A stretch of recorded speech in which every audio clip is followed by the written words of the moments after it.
하나님께 3대 예를 올리겠습니다.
기경계합시다.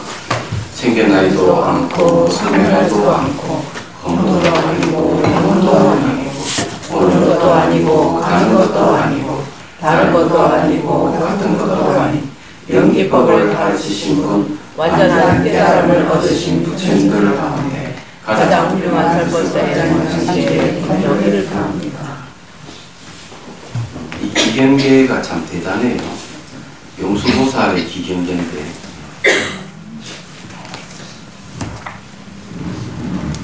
자, 219페이지 할 차입니다. 아, 이거 하긴 했는데 한 번 더 하겠습니다. 219페이지 본문이요. 우리가 이제 신소경 개인에게 보내는 답장에 대한 공부입니다. 대선사 말씀 들어보죠. 또 앞의 성인이 말씀하였습니다. 다만 무심으로 분별 개교하면 자기 마음에 나타난 것이 진실로다 뿐이다 라고 하였는데 꼭 기억하십시오. 이게 무슨 말인지 여러분들이 이해를 해야 되거든요. 내가 마음이 가지고 대상을 분별한다, 개교한다 이러면은 전부 다 자기 마음이 나타나는 것이 다 진실을 바꿉니다. 이렇게 얘기하는데, 이런 이야기는 무슨 말인가 하면은 우리가 대상이 있으니까 사물을 인식한다가 아니고 내가 사물을 인식함으로써 대상이 나타난다 겁니다. 이런 걸 뭐라고 하는가 하면은 마음이 바깥으로 투사돼서 나타나는 현상을 얘기합니다. 제가 어제 차이나는 클래스를 하는 프로를 봤는데 거기는 이제 범죄자들의 심리를 분석하는 얘기가 나옵니다. 프로파일러라고 그러죠. 그런 사람들은. 거기에 이제 그 중에서 뭐가 있는가 하면은 투사검사라는 게 있어요. 투사검사. 그림은 그림인데 그 그림 안에는 농부도 있고 여인도 있고 동물도 있는 그림이에요. 그냥 보면 하나의 그림 같아도. 그런데 이제 그걸 범인에게 보여주는 거예요. 범인에게 보여주면은 자기가 그걸 보고 마음이 투사돼서 나타나는 거예요. 나타나면서 이제 뭘 보는 거를 체크를 하죠. 체크하면서 그 범인의 심리를 검사하는 겁니다. 그러니까 이 그림을 통해서 마음이 투사되는 것은 뭐가 투사되느냐 따라서 그 사람의 심리를 알 수가 있다는 것이죠. 그런데 불교에서는 어떻게 얘기하는가 하면 우리 일생 살아가고 있는 모두 보이고 들리는 세계가 다 마음이 투사에 지나지 않는다 이렇게 하는 거예요. 이 생활 자체가 내 마음이 투사된 나타난 세계에 자기가 살고 있다는 거죠. 그래서 대승기 신호에 보면 마음이 일어나면 가까이 현상이 일어나고 마음이 사라지면 가까이 현상이 사라진다 이렇게 얘기하는 겁니다. 그래서 이제 어떤 그림은 이래 보면은 마치 강아지 같은 애 강아지가 아닌 그런 건데 그걸 보여주면서 뭐가 보이느냐고 얘기를 합니다. 근데 그걸 어떤 사람은 명확하지 않지만 강아지를 보는 사람이 있고 어떤 사람 악마로 보는 사람이 있어요. 같은 그림인데 그럼 명확한 그림이 아니지만 그것을 보면서 강아지를 보거나 악마로 본다 하는 것은 명확한 그림을 완성시키는, 투사시켜서 완성시키는 겁니다. 이런 걸 뭘 얘기하는가 하면 마음은 대상을 만든다는 거죠. 이걸 조작이라고 그래요. 근데 이런 것을 다른 말로 하면은 일체유심이죠. 마음이 모든 것을 만든다. 이렇게 얘기합니다. 우리는 모든 걸 만든다는 것을 얘기를 하는데 마음이 만든 세계는 무와 같은데 여기서 진실 딱 꿈이다. 이렇게 얘기해요. 꿈이다고 얘기하는 거는 그런 건 진실한 게 하나도 없다. 마음이 만든 것이기 때문에 이렇게 얘기하는 거죠. 그런 걸 기억해야 된다 하고 대선사가 얘기를 하고 있는 거죠. 근데 이 수행자에게 하는 얘기가 그런 얘기요. 그래서 이런 걸 왜 이런 얘기를 하는가 하는 걸 빨리 우리가 알아야 되는데 지금 현재 이 대선사가 진소경 개인이라는 사람이 코칭을 하고 있는데 일상생활에서 깨닫는 방법을 제시를 하고 있어요. 이 대단한 코칭이에요. 자, 그 다음 구절을 보십시오. 일상에서 피할 수 없는 일을 할 때 마음으로 헤아리지 마십시오. 마음으로 헤아리면 어떻게 되죠? 투사돼서 나타나는 거죠. 얘기하자면 마음으로 헤아리지 않을 때 일체는 꼭 그 자리에 이루어집니다. 일체는 그 자리에 있는데 내가 헤아리는 순간 대상이 왜곡된다. 내 마음이 투사돼서 대상을 왜곡시킨다. 이런 뜻이에요. 이 말은. 또한 이해를 재빠르게 하지도 말고 또한 이해를 둔하게 하려고도 하지 마십시오. 이해하려고 하고 이러면 재빠르게 하거나 둔하게 이렇게 하지 말아라. 그것도 전부 다 마음을 투사시키는 일이다 하는 거죠. 재빠르고 둔함을 모두 관계하지 말며 또한 조용하고 의지동도 관계하지 마십시오. 바로 피할 수 없는 일을 당하였을 때 홀린 이 마음이 시킨 포도를 망실하게 되면 자신도 모르게 박장대소할 것이니 꼭 기억하고 꼭 기억하십시오. 그럼 이거 어떻게 하라는 거죠? 어떠한 대상을 만나더라도 마음이 움직이면 안 된다는 얘기예요. 마음을 멈추라 이런 소리입니다. 그럼 어떻게 멈추느냐 이러면은 전부 다 보이고 들리는 세계는 마음이 나타나는 세계이기 때문에 바로 환영이 지나지 않는다. 꿈과 같은 것이다. 집착할 것이 아무것도 없다는 걸 얘기를 하는 거죠. 그래서 마음을 멈추라 이렇게 얘기해요. 마음을 멈추는데 머리를 쓰지 않으면 마음을 멈추는 거죠. 머리를 쓰지 않으면 되는 거예요. 그러면 진실이 일체가 그 자리 그대로 있다 이렇게 얘기를 하는 겁니다. 이 말은 뭔가 하면은 내가 대상에 감정과 생각을 더 붙이지 않고 결부시키지 않고 그리고 또 없애려는 마음을 두지 않을 때 진실은 그냥 드러난다 이런 뜻이 얘기하자면 다르게 얘기하면은 이제 여기 저기 무비스님은 직관이라는 말을 쓰고 있어요. 자 220페이지 강설 부분 무비스님 말씀 들어보죠. 달마스님의 말씀을 인용하였다. 일상생활의 견문각지한 모든 면에 직관으로 느끼고 관찰하는 것이다. 그런 내용은 관찰하는 게 없어요. 그런데 무비스님이 이것을 직관으로 느끼고 관찰하는 것이라고 이렇게 규정을 했습니다. 제가 보기에는 저하고는 좀 견해가 다릅니다. 왜 다른가 하면은 근거를 대라고 이렇게 하면은 성가기감에서 뭐를 얘기하는가 하면은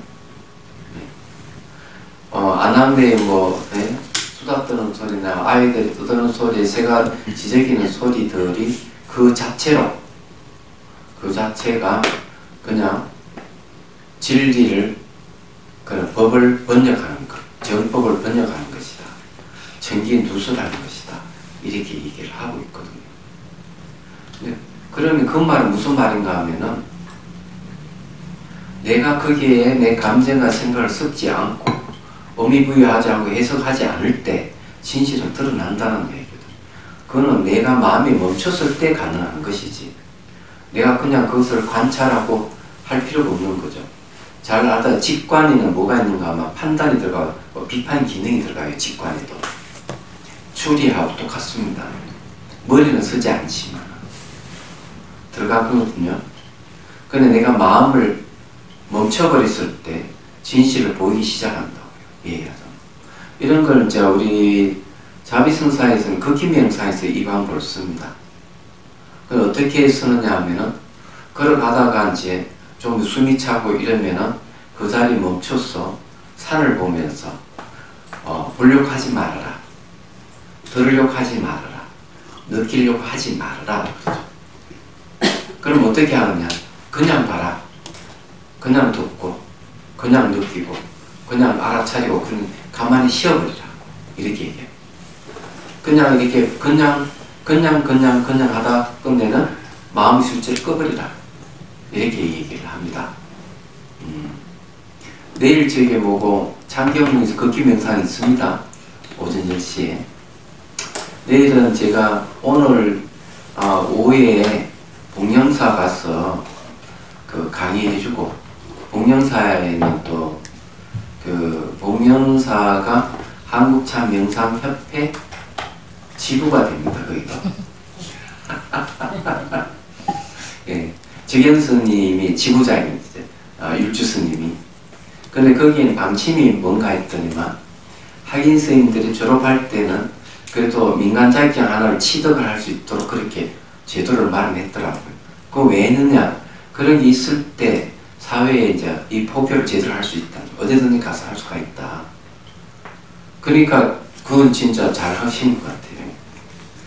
그래서 제가 이제 가서 저녁에 강의해주고 그래서 하룻밤 자고 아침 일찍 택시를 타고 장경공을 올 겁니다. 그리고 토요일날 여기에 이제 자격증 수여식이 있습니다. 오후 2시에. 이제 아마 해당하는 사람들이 다 이제 지도자 자격증 받는 사람하고 2급 자격증 받을 사람들이 올 것으로 이제 보고 있습니다. 여기가 장소는 작지만 한국참명상협회 서울본부예요. 서울본부가 아니고 여기가 본부입니다.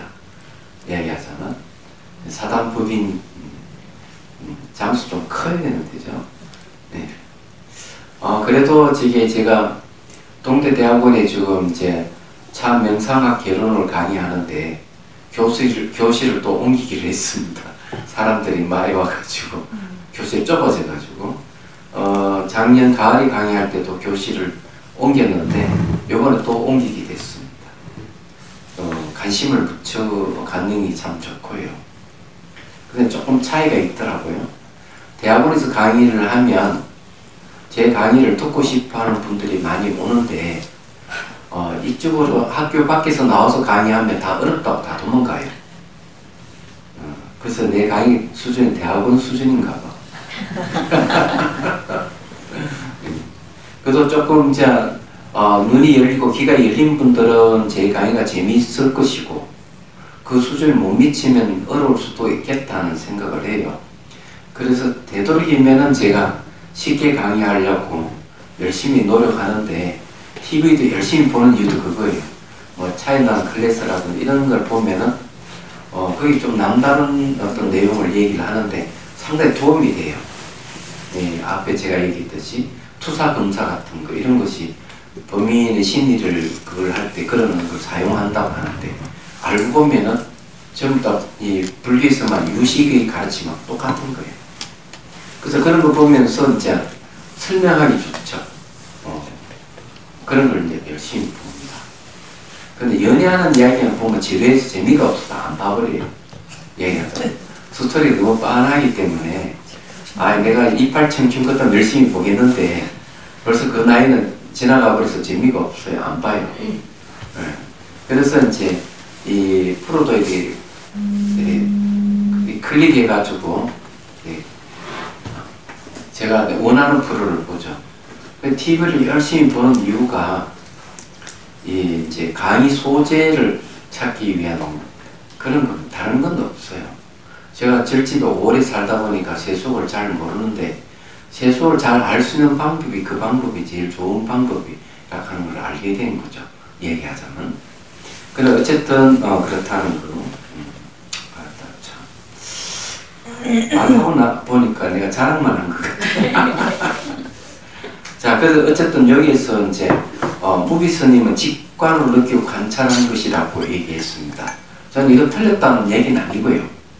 말하자면은 좀 견해가 좀 다르다. 저는 그냥 그렇게 이제 직관하고 난 뒤에 그냥 마음을 멈춰버리는 게 좋지 않느냐. 이걸 얘기하고 싶은 거예요. 직관하고 한 멈춰버리라. 자, 어쩌면 사실 그대로 무심으로 상대하고 공연히 이것저것 생각을 일으켜서 분별하는 것은 오히려 헛꿈이며 꿈이라는 것이다. 네.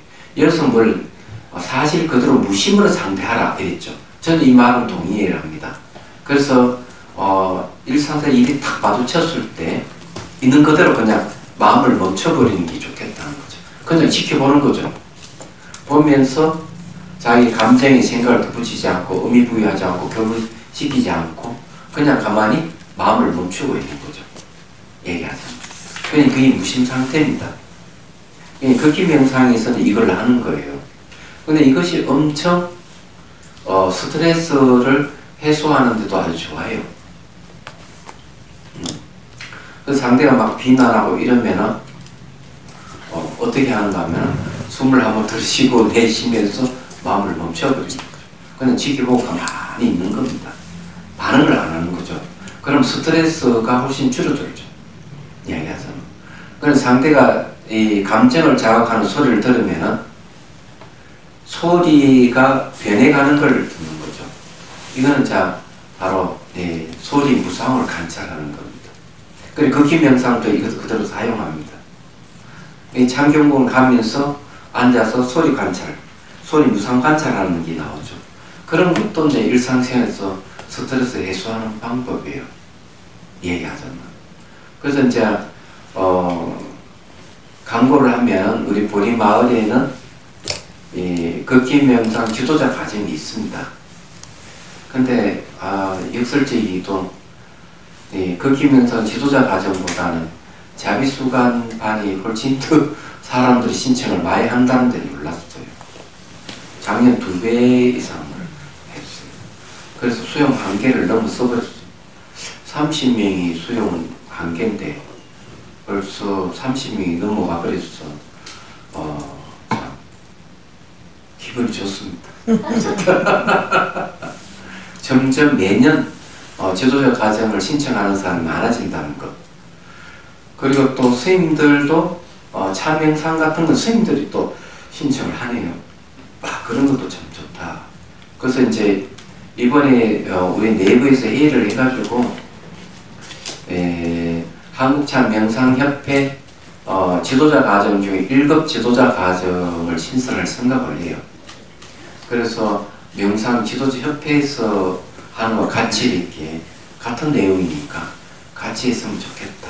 그러면 힘을 좀 덜 들거든요. 그래서 한 달에 한 번 정도로 해서 연수 교육을 하면은 시간을 거기에 이제 100시간 내서 80시간이면 충분하거든요. 100시간에서 80시간 정도 맞출 수 있단 말이에요. 그러면 한 6개월, 2년 안 걸릴 것 같은데, 그러면은 1급 자격증 얻을 수가 있습니다.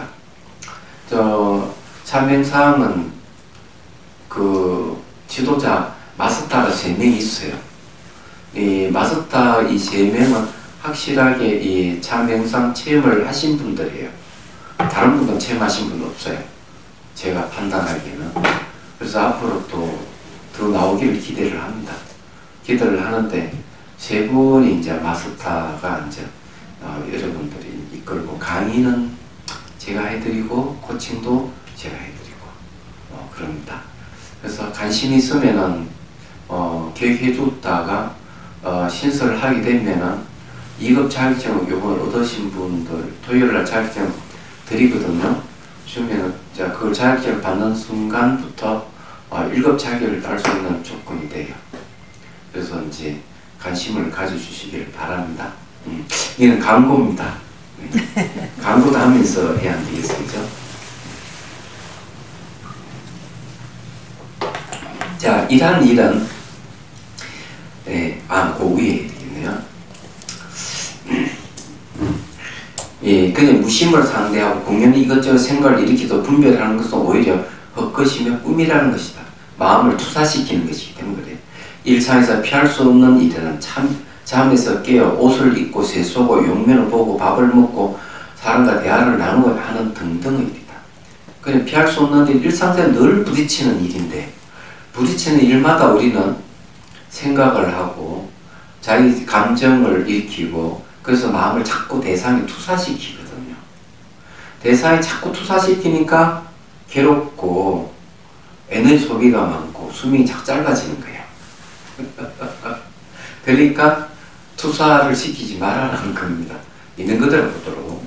이게 수행하는 방법을 제시하고 있어요. 그래 대선사가 진소경이라는 분에게 일상생활 수행은 이런 식으로 하는 거야 하고 가르쳐 주는 겁니다. 저는 아주 멋지다고 생각해요. 이 부분. 그래서 이게는 우리 걷기 명상에서도 그대로 하고 있는 것이에요. 지금 하고 있는 것이기 때문에 마음이 제가 속 들어서 멋지다 이렇게 한 거예요. 네. 제가 하고 있는 일이 헛된 게 아니구나. 옛날 선사도 이런 식으로 했구나. 네. 그 대선사가 코칭해주는 이 방법, 수행 방법은 제가 쓰고 있는 방법이기 때문에 마음이 속 들었어요. 예, 좋습니다. 예, 그런 거예요. 자, 이러한 일은 세상에 그 누구도 피할 수 없는 일이다. 이러한 상황에서 역시 무심으로 사실 그대로 또는 직관으로 작용할 것이 달리 다른 생각을 일으키도 분별하지 말라는 것이다. 일상생활은 무심이라 하는 건 뭡니까? 마음 움직임이 없다 이런 얘기예요. 마음 움직임이 없다는 얘기지 마음이 완전히 다 제거돼서 돌덩어리라든지 나무 통박 같다는 얘기는 아니에요. 거친 마음 움직임이 없다 이런 얘기입니다. 그래서 이제 달마 스님은 뭐라고 얘기하고 있는가 하면 무심이 돼야만이 도에 들어갈 수 있는 조건이 된다 이렇게 합니다. 그게 이제 고조국사학계에서 무심합도문이라는 말을 쓰죠. 예. 무심의 상태에 돼야만이 도와 합해질 수가 있다 이런 얘기예요.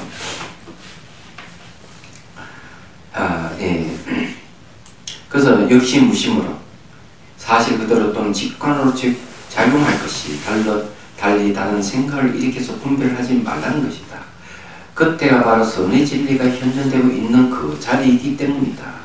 그냥 그대로 진리가 현존되어 있다는 거죠. 그러나 현존되어 있는데 어떤 모습이냐가 중요하죠. 여기서 그런 얘기는 없는데 내가 마음을 있는 그대로 보려고 하지 말고 들으려고 하지 말고 느끼려고 하지 말아야 돼. 의도가 들어가면 안 돼요.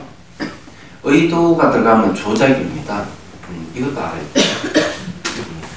자, 예를 들어가지고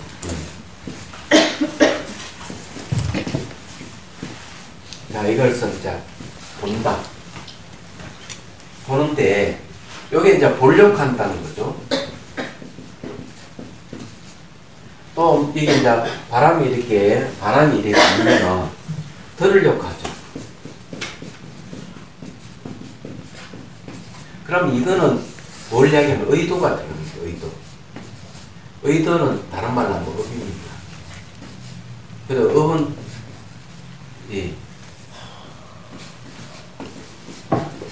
조자지이라고 했어요.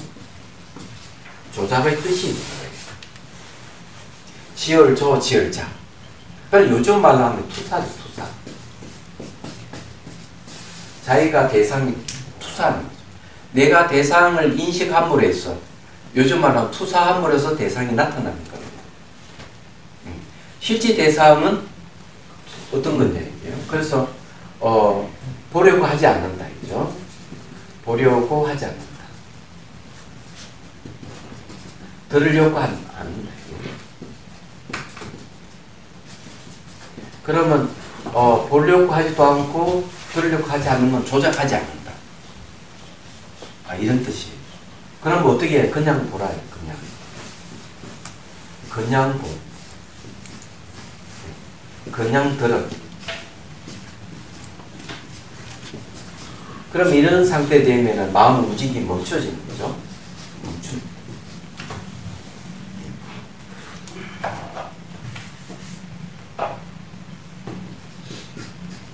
마음이 이렇게 멈춰질 때, 그럼 여기는 이건 어떻게 보이느냐고요. 내가 이게 보려고 하거나 들으려고 하거나 의미 부여하거나 결부시키거나 없애려고 하지 않고 그냥 보면 이거 어떻게 보이느냐가 문제예요. 그래서 성가기감에서는 이걸 얘기를 할 때 정법을 번역하는 것이다, 청기누수라는 것이다, 이렇게 얘기를 하는데 정작 이 내용이 뭔지를 얘기를 안 하고 있죠. 그거 궁금하잖아요.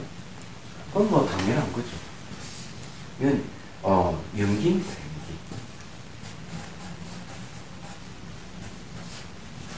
연기라고 하는 거는 상호 오존이에요. 1번은 인과 의존. 뭐 그렇게 어려운 건 아니에요.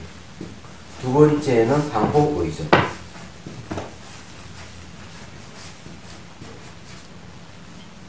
그래서 이제 사물들은 서로 상호 오존 관계가 보이고 이렇게 소리라든지 이런 것은 무상으로 나타납니다. 무상하면서 머물자입니다. 이런 것이 보이는 거죠. 말하자면. 저기 상호 오존이라든지 저기 무상이 보이면 자기를 포함해서 그냥 한 덩어리예요. 저기서 이제 사물과 나의 관계가 한 공간이 되면은 훨씬 좋아요. 한 공간이 되면. 그래서 마음에 눈이 생긴 자는 어떤가 하면은 마음을 멈추면은 의식, 사물과 의식과 한 공간을 이루고 있어요. 한 공간을 이루는데 그 속에 있는 사물들은 전부 다 상호 의존 관계에 시간적으로 변하는 무상을 보여줍니다. 이런 걸 이제 극기 명상의 4단계 중에서 몇 번째 단계에 들어갈까요? 이런 단계는 두 번째 단계, 환 단계에서 가르쳐 줍니다. 벌써. 경환, 공화 4단계 중에서 두 번째 단계입니다. 그러니까 1급 과정이에요. 그 다음 공단계는 깨달음의 내용이기 때문에 그거는 이제 지도자 과정이 있어. 그래서 이제 얘기하자면은 그렇게 딱 돼 있어요. 근데 이거 쉽지 않아요. 설명은 쉽습니다. 하는 누구나 하는데 저렇게 되는 사람이니까 안 되는 사람이 있어요. 근데 이제 사물과 의식이 한 공간이 되고 마음을 멈춰서 그렇게 보는 것은까지 돼요. 되는 사람이 있지만 그것이 관계성이라든지 무상이라든지 이런까지 되는 사람은 아직은 안 나온 것 같습니다. 근처까지는 가는데 그래서 이제 좀 기다려야 될 것 같아요. 자, 그래서 이제 여기서 말하는 거는 그냥 그 자리가 진리에 그냥 그대로 현현되어 있다는 얘기죠. 그래 영리하다든지 우둔하다든지 고요하다든지 의집단하는 일에 간섭하지 말라. 아이고 내가 우둔하다, 내가 고요하다, 내가 영리하다 뭐 이래 할 필요가 없어요. 그냥 마음을 멈추라는 거죠. 이게 멈춰야만 이래요. 피할 수 없는 일상생활 속에서 자신의 참모습을 파악하면 그것이 곧 깨달음이다. 멀리 다른 곳에서 오는 것이 아니라 행행 본처다. 가도 본래 그 자리일 뿐이다. 다르게 표현하면 새가 하늘을 날아서 천리를 가더라도 같은 그 자리, 호흡과 같은 자리죠. 그런 뜻입니다. 자, 이제 또 본문 봅니다. 이 일을 만약 특글만치라도 힘써 공부하여 정독하려고 한다면, 자, 정독하려고 하는 건 뭡니까? 의도가 들어가는 거죠. 의도가 들어가는 거는 마음이 투사하는 것이기 때문에 안 돼요. 그래서 하음경에도 모든 것은 이 세계는 마음이 만든 것이다. 이러면 능가경에는 이 세계는 마음이 마음의 그림자에 지나지 않는다. 이렇게 얘기를 하고 있고, 대승기신론에서는 이 세계는 마음이 다 투영된 세계다고 이렇게 얘기를 해요. 다 같은 얘기를 하고 있습니다. 서울에 이제는 이제 유마경 끝나서 능가경을 배우고 싶다 해서, 서울이 아니고 대구네요. 대구에서 능가경 강의하기로 했어요. 능가경도 이제 같은 이 계통인데, 능가경의 주석서가, 능가경의 논서가 바로 대승기신론이에요. 능가경하고 대승기신론하고 개를 같이 합니다. 네, 하지만.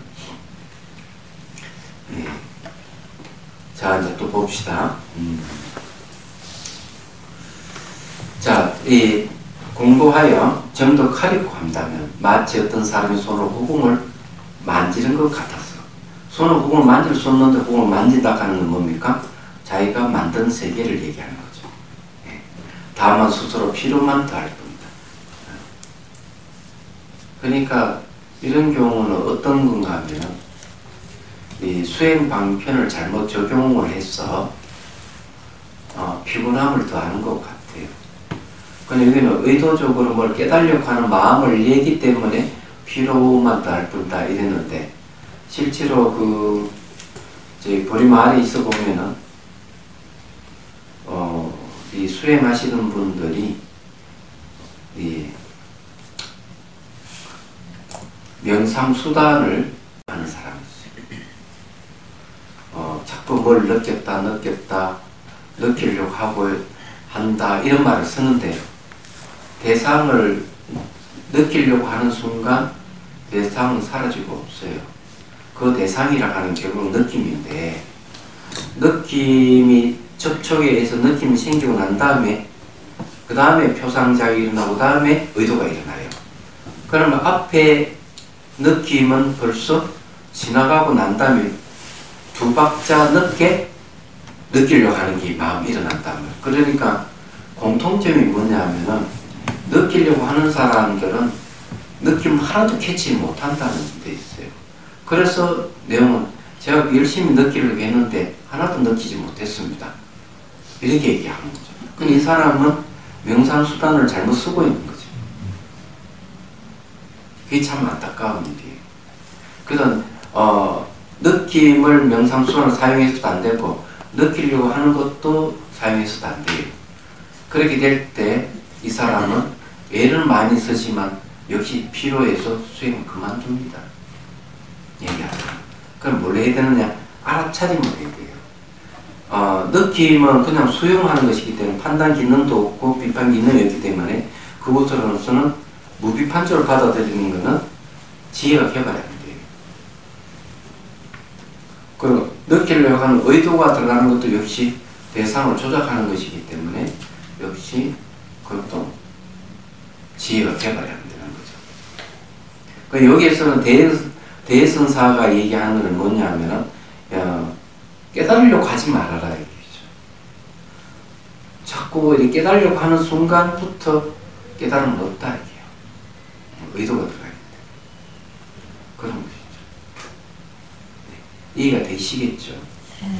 이 공부 안 하는 사람은 재미없어요. 공부해보는 사람은 눈이 번쩍 뜨이죠. 아, 내가 뭐가 문제였구나.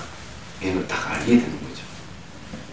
자, 사람을 응대할 때는 다만 응대하고 조용히 앉아있게 되면 다만 조용히 앉아있되 앉았을 때 앉는 것을 집착하여 최종적인 궁극의 경계에 여기지 마십시오. 이거 누구 합니까? 선방에 앉아있는 수행자에게 하는 얘기죠. 근데 이게 이제 응대할 때는 응접하고 조용히 있으면 조용히 앉아있기만 하면 돼요. 그런데 이제 집착하면 안 되죠.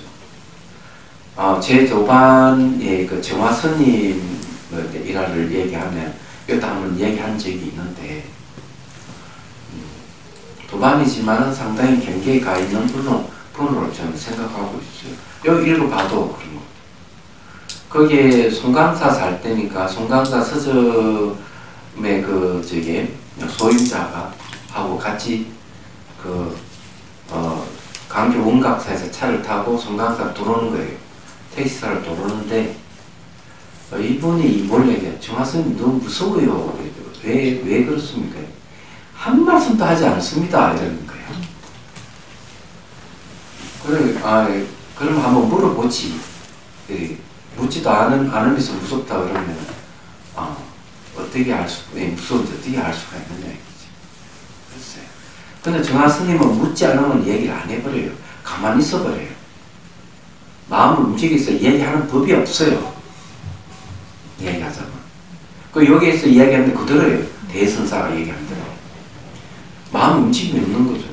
물어보면 그때서 그에 대응해서 얘기를 할 뿐이에요. 얘기하자. 근데 그런 걸 모르니까 그냥 아무 이야기 안 하니까 무섭다고 이렇게만 하는 거죠. 근데 이제 이 정도 되면은 도인이죠. 한마디로 얘기하면. 저도 열심히 이렇게 되려고 노력하는 사람 중에 하나예요. 그래서 이제 전 전화 같은 건 안 해요. 거의. 필요하지 않으면 전화를 절대로 하지를 않습니다. 그냥 가만히 있죠. 얘기하자면. 그래서 이게 제가 그냥 낯설은 일도 별로 없어요. 필요할 때는 하겠지만 그래서 사람들이 저보고 아주 냉정한 사람이라고 얘기하는데 저는 냉정하고 거리가 먼 사람입니다. 가슴이 뜨거운 사람. 그렇지만 되도록 무심해지려고 노력하는 사람 중에 한 사람이다 생각하십시오. 그래서 뭐 제가 전혀 인정이 없는 사람으로 생각하시면 좀 곤란하고요. 제가 수행을 하다 보니까 그걸 알겠더라고요. 그래서 굉장히 단순해집니다. 수행을 하면. 생각도 많지 않고. 저는 일상생활에 거의 생각이 안 일어나요. 생각하고 싶을 때만 해요. 그리고 누가 얘기할 때 생각이 일어나지만 거의 생각 안 일어납니다. 걸어갈 때도 생각 없어요. 얘기하지만. 그래서 단순해요. 저는. 그래서 이런 거는 언제 그럼 형성됐는가 하면 벌써 20년 넘어갔습니다. 20년 된 것 같아요. 20년 넘은 것 같네요. 내가 이 92년도에 수행했기 20년 넘었고 그때 벌써 아무 생각이 일어나지 않고 의식만 깨있는 상태에 가 있었어요. 그래서 얼만큼 생각이 안 일어났으면 한 번은 일부러 내가 생각을 이렇게 보려고 애를 써도 생각이 안 일어나더라고요. 얘기하자면. 그런데 요즘 좀 느슨해져서 생각은 이렇게 일어나지만 거의 안 일어난다고 보면 틀림없습니다. 근데 누가 나에게 감정을 상하게 하면 생각 일어납니다. 그게는 뭐 그렇습니다. 그래서 여기에서도 그런 거죠. 그러니까 뭐 조용히 있을 땐 조용히 앉아 있으면 되는 거예요. 예. 그래서 조용히 앉아 있을 때 앉아 있는 것을 집착하여 최종의 궁극의 경지를 여기지 마십시오. 요즘 삿된 스승의 무리가 흔히들 묵묵히 비추면서 조용히 앉아 있는 것으로서 최종적인 도리로 삼아서 부학들을 가르치고 있습니다. 그냥 조용히 비추면서 그걸 최종으로 생각하면 안 되는데 최종으로 생각하니까 이게 잘못됐다는 거예요. 그냥 수행하는 하나의 방법이고 그건 최종은 아니다 이렇게 얘기를 하는데 삿된 스승의 무리들은 조용히 문을 비추면서 그걸 최종으로 생각한다는 그래서 이건 잘못됐다는 얘기죠. 예. 그래서 후학들을 가르치고 있습니다. 산성이 운수 맺는 것을 두려워하지 아니하고 힘써서 그들을 꾸짖어서 부처님 은혜를 갚으며 말법의 폐단을 구하려고 합니다. 그리고 이 대선사는 엉간 날카로운 분이라 불의를 보면 참지 못했어. 그냥 바로 비판을 해버려요. 예야들은. 예. 저도 비판을 많이 자제하는 편입니다만 비판할 때도 있습니다. 예. 그래서 이게 비판을 안 하려고 굉장히 노력을 하는데 제가 방불 기질이 있어서 남이 하자는 데를 잘 안 따라주는 성향이에요. 얘기하자면 그런 게 좀 있습니다. 제가 이제 강당에서 100명 대중을 그대로 살다 보니까 별 스님들을 다 보게 되죠. 얘기하자면 그런데 이제 스님들보다는 일반 사람들이 더 생각이 복잡하다 하는 것을 이제 이 강당을 떠나서 사람들을 접하다 보니까 알게 됐어요. 일반 사람들 훨씬 생각이 더 복잡하고 난해하고 그렇습니다. 단순히 하지를 않아요. 보니까 그래도 스님들은 그래도라도 훨씬 생각이 적다 하는 것. 그래도 이제 이 큰 대중을 이제 거느리는 수장으로서 그 소임을 살아봤기 때문에 이 흘러가는 흐름이라든 이런 걸 앉아서 다 알 수가 있어요. 그래서 이 저기 자비선사도 장건에서 집을 지을 때도 집을 지을 시기가 있고 또 함부로 집을 지으면 안 된다는 것도 그때 벌써 터득하고 있었어요. 그렇지 않으면 벌써 자비선사 빈틈에 앉아 있었겠죠. 그래서 스님들이 간혹 불사를 하고는 저를 뺏기는 경우가 많답니다. 건축업자한테 빚을 못 갚아가지고. 그래서 우리는 그렇지만 불사하고 없으면 집을 안 짓는 거죠. 불사함이 생기더라도 집을 지을 시기가 되면 딱 짓습니다. 이번에 그런 집을 지을 시기가 온 거예요. 왜냐하면 수용 한계가 넘어서버렸기 때문에 사람들을 다시 수용하려면 집이 한 채 필요한데 큰 집은 안 짓습니다. 큰 집 지어가지고 관리하기 어려워요. 그래서 불사금 적게 들고 작은 집 지면서 효율적으로 쓸 수 있도록 그렇게 이제 하는데 우리는 별로 그 소비할 게 별로 없어요. 그래서 수련 예비라든 받고 이러면은 서점에 책을 판매하고 이러면 다 모아요. 하나 모아가지고 그 이제 직원들 뭐 월급 나가겠지만 그 외에는 모아가지고 도량 정비하고 불사에 쓰는 거죠. 얘기하자면 그 외에는 없습니다. 뭐 출가자가 뭐 처자에 먹게 살 게 있습니까? 뭐가 쓸데없어요. 그래서 이제 부사 가능해요. 얘기하자면. 그런데 이제 어쨌든 지금은 이제 명상센터가 이제 제대로 운영되는 시기가 접어들었다는 생각을 해요. 지금 어디든지 다 명상 얘기를 하니까. 그리고 이제 각 분야에서도 명상에 관심을 갖고 그렇게 접목을 하니까. 특히 이제 의학계에서도 이제 뭐 누가 그 전문주의 자서본 학생이 얘기하더라고 보니까 의사들도 암 같은 거는 이제 잘라 없앤다고 되는 해결되는 게 아니다는 거죠. 명상을 해서 치유하는 게 가장 좋은 방법이다. 저는 그 이야기를 언제 듣는가 하면은 벌써 13년, 한 12년 됐나? 전에 자비선사에 암 환자가 한 분 계셨어요. 암 환자가. 이분은 유방암인데 유방암이 무서운 건 한번 발병하면 일주일 안에 죽습니다. 얘기하자면. 그래서 이 부부가 이제 중국에서 기치료로 유방암을 극복하려는 거예요. 근데 안 됐어요. 그래서 이제 전화가 와가지고 자기 그 마지막에 스님을 한번 직면하고 하겠다 해서 그 스님의 전화번호를 알려줬어요. 미국에 있는 스님인데. 근데 다시 또 저한테 전화를 그 스님 나를 소개시켜준 거예요. 그래 이제 자비수강 방법을 알려준 거죠. 자기 해보고 오겠다고. 한 2시간 뒤에 바로 전화 와서 한국으로 들어가겠다 해서 들어왔습니다. 그래 부인이 유방암이고 남편이 간호를 하는데 그것도 초창기예요.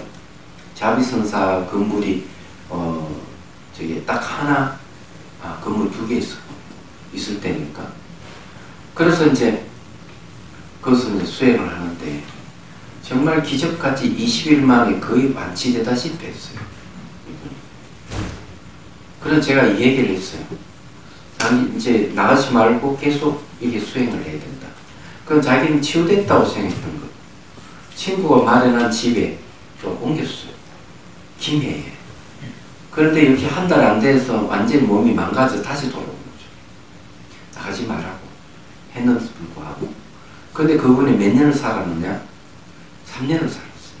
그 사이에 이제 누가 왔는가 하면은 이 환자의 주치의가 왔습니다.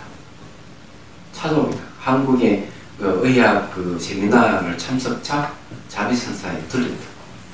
그 유명한 유방암 전문의예요. 근데 캄보디아 왕족 출신 의사야. 이분 털도 잘 생기고. 근데 이제 대만과 홍콩에 자기 병원이 있는 분이 이분이. 그러면서 이제 이런 문답을 하고 이래 했는데 이 암은 뭐하고 관련인가 하면은 참 엉뚱한 얘기를 오늘 좀 하는데 저기 수원하고 미치는 관계가 있다. 수원. 그래서 제일 먼저 검사하는 게 이제 여기에 충치에 옛날 수원을 떼어온 게 있는가 살펴본다. 그 왜 그러냐 이러니까 이분 말씀은 이렇게 얘기해요. 암은 치료 방법이 없습니다. 가장 유일한 치료 방법은 명상하는 수밖에 없습니다. 명상을 하게 되면은 뭐가 치유 물질이 머리에서 치유 호르몬이 생성되는데 그게 멜라토닌입니다. 멜라토닌이 밤 12시, 2시 사이에 많이 생성이 된대요. 그럼 명상을 하게 되면 세로토닌이 많이 생기고 이것이 멜라토닌으로 전환이 되는데 이놈이 이제 암주의 세포까지 잡아 죽인다는 거죠. 근데 수은이 있으면 이게 내려가지를 못한다는 거예요. 안 된다는 거죠. 그래서 이제 이번에 수은 측정기까지도 만들었어. 사람의 몸에 얼마큼 수은이 많이 있는가 측정까지 해요. 얘기하자면. 그래서 이제 그런 분이 와서 이제 여러 가지 이제 얘기를 했습니다만은 그분 말씀 역시 암은 대안이 없기 때문에 명상이 제일 좋은 방법입니다. 그래서 자기에게 찾아오는 환자들은 전부 다 명상시킨대. 얘기하자면. 그는 어쨌든요. 그 지금 이제 의학계에도 그 학생이 준 그 내용 아래 보니 매뉴얼 중에서 그 명상을 여러 가지 프로그램을 있더라고. 예. 그래서 알게 됐는데 그 전에 저는 그런 얘기를 듣게 됐고. 근데 이제 시대가 이제 바뀌어가는 거고요. 이 사회 현상으로서 명상 현상이 좀 생기고 있다. 저는 이런 생각을 하고 있습니다. 자, 하여튼 또 공부를 합시다. 이게 다 저게 공부에 관계되는 거니까 좀 엉뚱한 얘기 좀 했습니다. 자, 그래서 산성이 원수 맺는 것을 두려워하지 않고 힘써서 그들을 꾸짖어 부처님 은혜를 갚으며 방법의 말법의 배단을 구분하려고 합니다. 자, 무비스님 말씀 들어보죠. 영리하든지 우둔하든지 조용하든지 의짓든지 하는 문제를 조금이라도 마음 공부와 연결시킨다면 그것은 마치 사람의 손으로 호공을 만지는 같이 어리석은 일이다. 네. 호공을 만져지는 것이 아니다. 호공이란 본래 아무것도 없기 때문에 만져질 수 있는 것이 아니다. 암의 본체에는 영리함도 우둔함도 조용함도 시끄럼도 없다. 일상생. 자, 그래서 여기 호공을 만져지는 것이 아니라 호공이란 본래 아무것도 없기 때문에 만져질 수 없는 것이 아니다. 질 수 있는 게 아니다. 마음의 본체도 영양고 우동과 우투 조용하시 그런 것 없다. 일상생활 사람을 만나 응접하게 되면 인연 따라 응접하고 조용히 앉아서 자성하게 되면 그냥 그대로 자성만 하는 것이다. 그러다 자성을 집착하여 공부의 궁극이라 생각해서는 안 된다. 그건 진짜 이 궁극을 생각하는 사람들이 우리나라 생겼어요. 옛날도 그랬는데 지금 지금 현재 우리 있으면 이걸 비판하고 있는 거예요. 예나 지금이나 불교도 모르고 참선도 모르는 사람이 남의 스승 노릇을 하는 이들이 있다. 불교는 깨달음, 사람의 가르침이라는 뜻인데 깨달은 사람의 가르침이 무엇인지 알려고 하지 않고 자기 나름대로 지레 짐작하여 조용히 앉아있는 것만으로 불법의 여러 수행 중에 제3의 수행이라고 집착한다. 그리고 또 그것을 남에게 지도하고 가르친다. 온전히 앉아있으면서 반은 수면으로 보내고 반은 망상으로 시간을 소비한다. 그러다가 방송 시간이 되면 내가 언제 참선하던 사람인가 싶을 정도로 인간사와 세상사의 골몰하에 탐욕하고 시비하며 하루를 다 보낸다.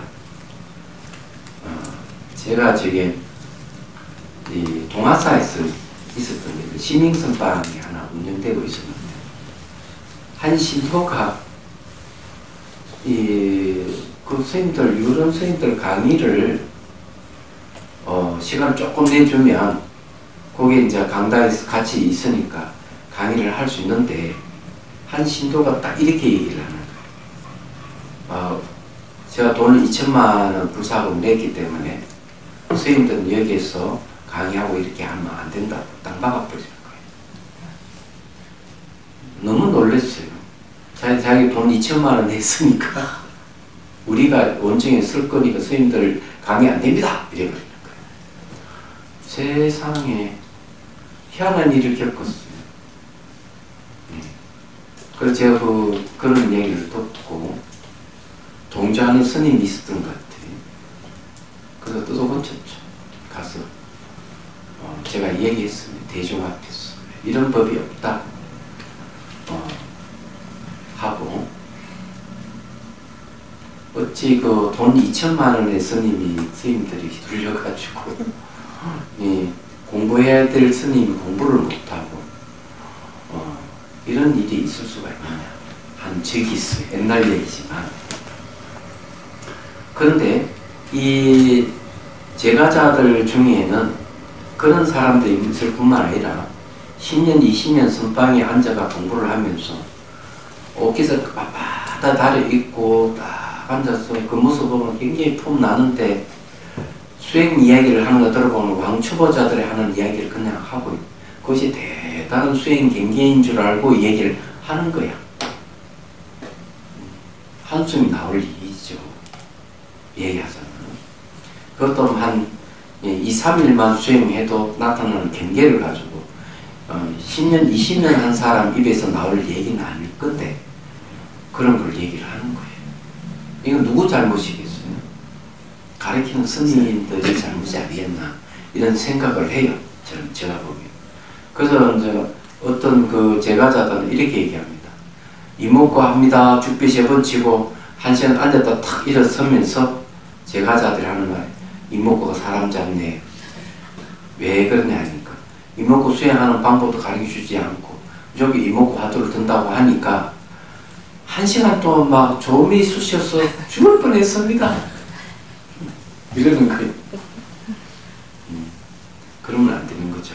그래서 이게 앉아있는 것을 그냥 궁극으로 생각하면 안 된다니까요. 이걸 좀 비판하고 있는 거죠. 그래서 이렇게 1년이 가고 2년이 가고 또 10년이 가고 20년이 가도 일생을 헛되이 보내다가 노년이 이르서는 아무 것에도 쓸모없는 폐인이 되고 만다.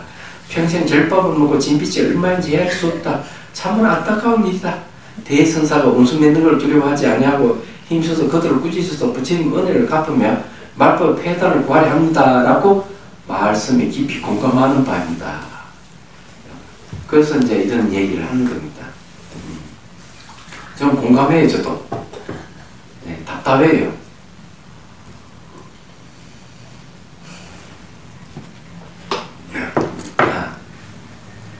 조대지의 도구에게 보는 잡장을 넘어가겠습니다. 앞에 이제 우리가 했던 내용은요, 진소경 개인있게 하는 이 코칭은 일상생활에서 수행하는 방법을 잘 제시해주고 있습니다. 이야기하자면 자기 마음을 투사하지 말아라. 그러니까 마음을 대상이 투사하는 것은 뭘 헤아리는 거죠. 우둔함과 청명함을 내세운다든지 고요함과 시끄러움을 내세운다, 이런 걸 전부 다 마음을 투사하는 것이기 때문에 그렇게 하지 말아라 하는 걸 얘기를 하는 거죠.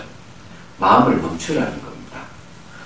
있는 그대로 의미부여하지도 말고 결부시키지도 말고 감정 생활 덧붙이지 말고 업실력하지도 말고 이렇게 그냥 있는 그대로 보고 듣고 그렇게 하면 진리에 그냥 견연할 것이다 하는 걸 코칭해 줬어요. 자, 조대제 대부에게 보는 답장에는 자, 어떤 내용을 갖고 있는지 한번 보죠. 저는 이 서장을 굉장히 중요하게 생각한 이유가 코칭이라는 게 있어요. 코칭. 불교는 이렇게 보면 사자상성하죠. 스승과 제자가 서로가 이렇게 법을 이어서 내려오는 전통이 있는데, 스승과 제자가 법을 서로 전통 내려오는 것은 반드시 점검이 이루어집니다. 서문답이라든지 이런 걸 하면서. 그러니 점검 시스템이 잘 갖춰져 있어요. 저래는 갖춰져 있는데, 이런 이야기는 요즘 점검을 얘기를 하면, 선문답을 얘기하면 정말 어렵게 생각을 해요. 그래서 제가 용어를 바꾸어서 코칭이라는 말을 새로운 용어를 쓴 겁니다. 시대에 맞게끔. 코칭이 뭔가 하면 운동선수에게 코치해 주는 걸 코칭이라고 하잖아요. 스승이 제자에게 코치해 주는 걸 얘기합니다. 그럼 좀 더 사람들이 쉽게 받아. 점검하면 좀 무겁게 느껴지는데. 그래서 이 내용도 대선사가 수행자에게 코치해 주는 거죠. 이렇게 하십시오, 이렇게 하십시오. 그리고 어려운 게 아니고 편집거리니까 너무나 자상하게.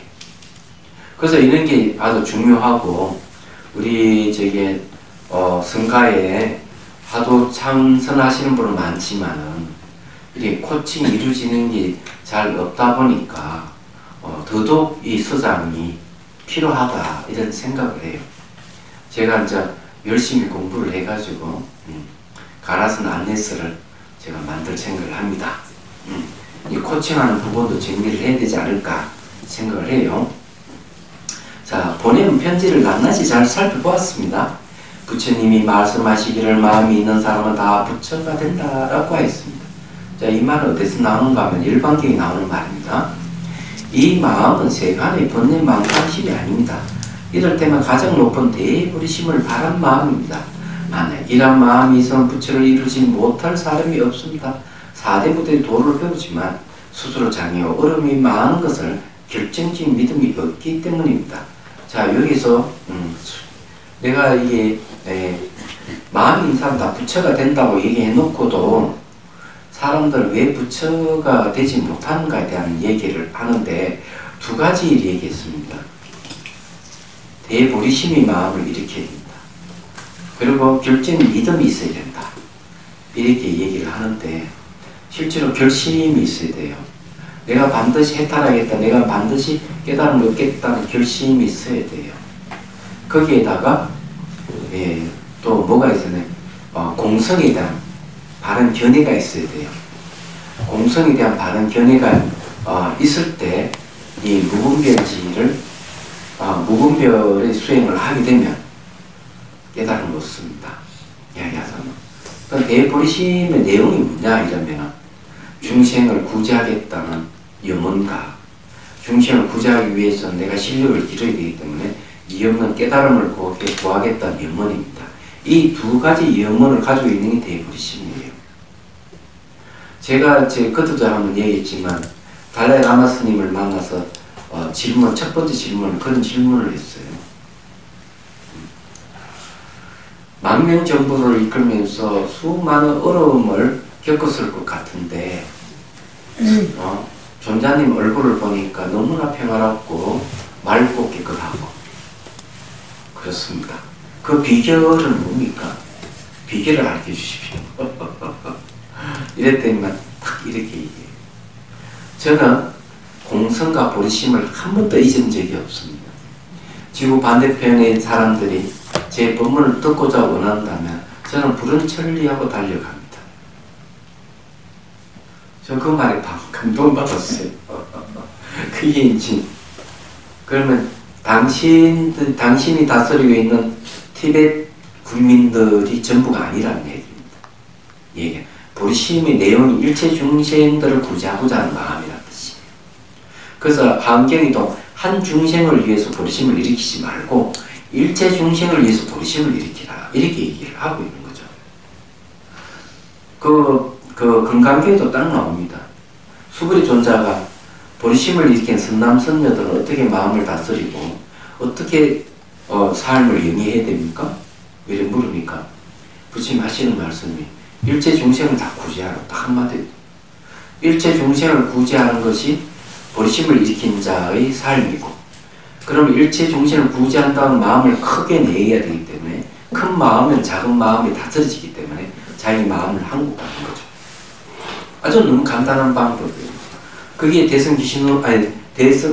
금강경 첫머리에 대승 정정도에서 그 일성으로 딱 하는 얘기입니다. 여기서도 그 얘기예요. 그리고 이제 여기는 믿어야 된다. 결정적인 믿음이 있어야 되는데 결정적인 믿음이 없기 때문에 도를 배우지만 다 사대부가 도를 배우지만은 수술의 장애가 많고 어려움이 많다. 결정적인 믿음이 필요합니다. 그럼 결정적인 믿음은 어디서 올까? 믿음은 지혜에서 옵니다.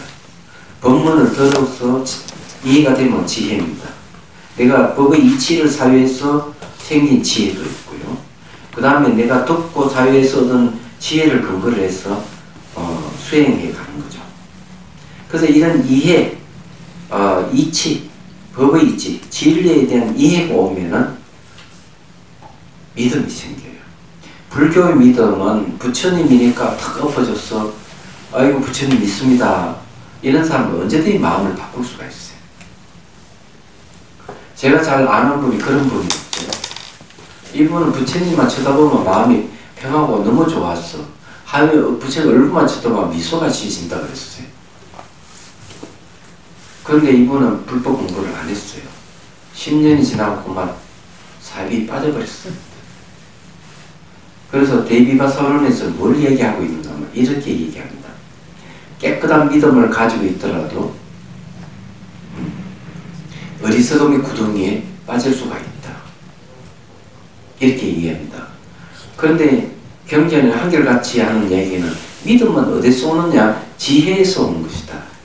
지혜가 있는 사람이 믿는 믿음은 결정적인 것이기 때문에 절대로 마음을 바꾸지 않아요. 그래서 제가 말씀드리고 싶은 그런 거죠. 제가 잘 아는 그 정연 스님이 불회사 주질이 있을 때 저한테 전화할 때 이런 얘기를 했습니다. 도반이에요. 열심히 기도하고 신심이 있는 신도가 어느 날 절에 안 나온 지가 벌써 한 2달 되니까 하도 궁금해서 그 집 전화를 했대요. 그런데 절이 왜 안 나오느냐 하니까 절대로 절에 안 나가는데 앉아 부처님 안 믿는데 왜 그러냐 하니까 제가 그렇게 부처님께 공양 올리고 치성 드리고 그렇게 했는데 또 불구하고 저희 큰아들이 교통사고 나서 다리가 부러졌습니다. 어찌 이럴 수가 있습니까? 부처님 왜 그렇게 치성을 드리고 막 보호를 왜 안 해줍니까? 이거 있어요. 그래서 불교를 안 믿는데 그래서 정연 스님이 반성을 했다. 어떻게? 기도가 전부가 아니다. 부처님 가르침을 몰라서 저런 일이 일어났구나. 그래서 법회를 열기 시작했다. 근데 만일에 그 신도가 모든 것은 조건에 의해서 일어나고 조건이 사라진다는 이치만 제대로 알아듣고 내가 차에 교통사고 날 조건이 갖춰져 있으면 스키대에 교통사고 난 것이라 이해만 돼도 저 그런 생각을 안 가지고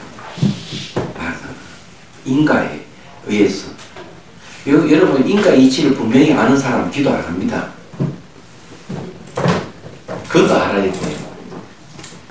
그래 어쨌든 그렇다는 걸 말씀드리고 믿음이라고 하는 건 지혜가 전제가 되지 않으면 안 된다. 그래서 이제 단순하게 부처님 대단하신 분이니까 믿는다 이게 아니에요. 착각하시면 안 됩니다. 자, 이거는 다음 시간에 얘기하도록 하고 질문 시간입니다. 질문하십시오. 그래도 기도에 인과도 있지 않을까요? 기도를 열심히 하면 복의 힘이 쌓여가지고 어려운 일을 하게 돼요. 그래서 열심히 기도를 해야 되는 이유가 그 기도하는 마음은 착한 마음이기 때문에 복이 쌓여요. 그리고 기도할 때는 자기를 위한 기도보다는 남을 위해서 기도를 해야 돼요. 남을 위해서 잘 기도해. 누가 잘 되게 계속 바라는 기도를 해야 됩니다. 그래서 제일 먼저 할 때는 절을 하면서 첫 일배를 할 때 부처님께 거룩한 부처님께 기도합니다. 두 번째 기의합니다. 두 번째 절을 할 때는 부처님이 가르침이 기의합니다. 세 번째는 청경은 성가에 기의합니다. 이렇게 하고 그 다음에 기도를 하는 거죠. 자기가 지금 그 기도해주고 싶은 사람 이름을 쫙 마음속으로 안목에 부르면서 끝에 가서는 이번에 건강하고 행복하기를 바랍니다. 이렇게 기도를 해주는 거예요. 계속 남을 위해서 기도해주는 것이 진정한 기도라고 할 수 있는 거죠. 남이 잘 되면 자기도 잘 되니까. 그래서 달라이 라마 스님이 하시는 말씀이 이것이 바로 이기적인 현명함이라고 해요. 네. 그래서 남이 잘 될 때 자기가 잘 되는 거예요. 그렇게 기도를 하라. 그런데 천재 큰 스님도 똑같이 기도라 하는 남을 위해서 기도하는 게 진정한 기도다. 자기 자신을 위해서 기도를 하지 말아라. 본문이 그렇게 얘기하고 있죠. 그런데 기도라 하는 결과적으로 선행을 하는 것이 복을 지니는 겁니다. 불보살께 기도를 하든 일체 모든 중생들이 기도를 하든 기도를 하는 게 아주 중요해요. 그런 마음을 가지고 있는 사람은 별로 어려움이 없습니다. 그래서 일을 하더라도 도와주는 사람이 굉장히 많이 생겨요. 그래서 항상 남을 위해서 기도하면은 그것이 어느 순간 감흥을 할 수도 있어요. 정말 마음이라 하는 것은 한계가 없기 때문에 마음의 크기가 무한하기 때문에 마음 큰 사람이 기도를 하면 그 반경의 넓이에 의해 가지고 그에 들어오는 사람은 다 혜택을 입을 수가 있죠. 생각해 보면 이 기도 본문을 한번 해야 되는데 또 질문 없습니까? 자, 해양기 합시다. 중심들을 구하려는 마음으로 깨닫는 성수를 이룰 때까지 부처님과 법과 승로에 항상 기도합니다. 지혜와 자비를 갖추고 유종을 위해 노력함으로써 부처님 앞에 머물겠습니다. 원만한 보리심을 일깨우겠습니다. 허공계가 있는 한 중생이 있는 한 저도 함께 따라 머물며 중생의 고통을 없애는 자로 나겠습니다.